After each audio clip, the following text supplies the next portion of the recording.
நம்ம ஸ்ரீகுமரன் தங்க மாளிகை ட்ரிபிள் ஸ்டார் திட்டத்தில் நீங்களும் ஆகலாம் superstar. Download the SKTM jewel app today.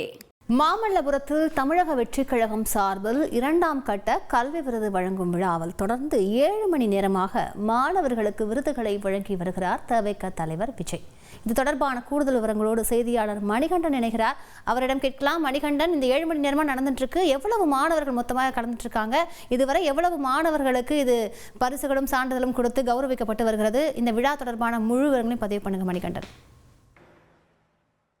2ஆம் கட்டமாக நடைபெறக்கூடிய தமிழக வெற்றிக் கழகத்துடைய கல்வி விருதுகள் வழங்கும் விழா கிட்டத்தட்ட காலை 10 மணிக்கு தொடங்கி 7 மணி நேரமாக தொடர்ந்து நடைபெற்று வருகிறது. மொத்தமாக இன்று 75 சட்டமன்ற தொகுதியிலிருந்து ஒரு தொகுதிக்கு 6 மாணவர்கள் என்ற விதத்தில் 500க்கும் மேற்பட்ட மாணவியர்களுக்கு இன்று சான்றிதழ்களையும் ஊக்கத்தொகையும் பரிசையும் அளித்து தமிழக வெற்றிக் கழக தலைவர் விஜய் கௌரவித்து வருகிறார். அந்த நிகழ்வில் 7 மணி நேரமாக தொடர்ந்து இதுவரையில் 450க்கும் மேற்பட்ட மாணவியர்களுக்கு சான்றிதழ்களையும் தொகைகளையும் வழங்கியிருக்கிறார். பல்வேறு கருத்துக்களை மாணவியர்களும் அதே போல அவர்களது பெற்றோர்களும் மைக்கின் மூலமாக அந்த மேடையிலேயே உரையாற்றுகின்றனர். சிலர் 2026 ஒரு மாற்றம் தரக்கூடிய ஆண்டாக இருக்கும், நிச்சயமாக முதல்வராக அவர் வருவார் என தெரிவிக்க, தொடர்ந்து மாணவர்கள் இதே போன்ற கருத்துக்களை தெரிவித்துக் கொண்டிருக்கும் போது மேடையிலேயே மைக்கை எடுத்த விஜய், நான் இதையெல்லாம் சொல்லி அழைத்து வரவில்லை என்று சொன்னதால ஒரு சிறிய சிரிப்பலை அந்த அரங்கம் முழுவதும் நிலவியது. அதனைத் தொடர்ந்து வரக்கூடிய மாணவர்களுக்கு அரசியல் குறித்தோ அல்லது அடுத்த 2026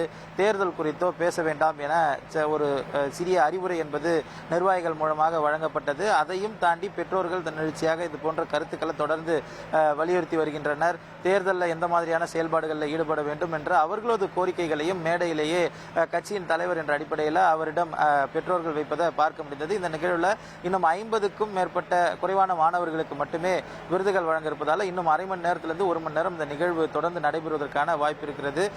நிகழ்ச்சியில் கலந்து கொண்ட அனைத்து மாணவர்கள் பெற்றோர்களுக்கும் மதிய விருந்து என்பது கொடுக்கப்பட்டிருக்கிறது. உணவருந்தி மீதமுள்ள மாணவர்களும் இன்னும் சிறிது நேரத்தில் பரிசுகளை பெற்று முடிக்க இருக்கின்றனர். அது மட்டுமல்லாமல் அடுத்ததாக 3வது கட்டம் இறுதி கட்டமாக எஞ்சி இருக்கக்கூடிய 71 சட்டமன்ற தொகுதியில் இருக்கக்கூடிய மாணவியர்களுக்கான இந்த பரிசளிக்கும் விழா என்பது இதே மாமல்லபுரத்தில் ஜூன் 13ஆம் தேதி நடத்த தமிழக வெற்றிக் கழகம் திட்டமிட்டிருக்கிறது. விரிவான விவரங்களுக்கு நன்றி மணிகண்டன். நம்ம ஸ்ரீகுமரன் தங்க மாளிகை ட்ரிபிள் ஸ்டார் திட்டத்தில் நீங்களும் ஆகலாம் superstar. Download the SKTM jewel app today.